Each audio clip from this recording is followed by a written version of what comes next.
একসময় বলিউডে আলোচনার কেন্দ্রে ছিল শহীদ কাপুর ও কারিনা কাপুরের প্রেম।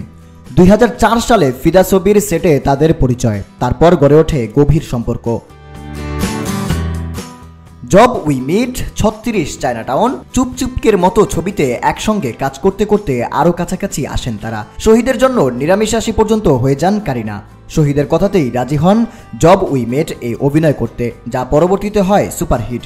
তবে ছবি মুক্তির সময়ই তাদের সম্পর্ক ভেঙে যায়। কারিনার জীবনে তখন সাইফ আলী খান, যার সঙ্গে তাসান এর সেটে ঘনিষ্ঠতা বাড়ে।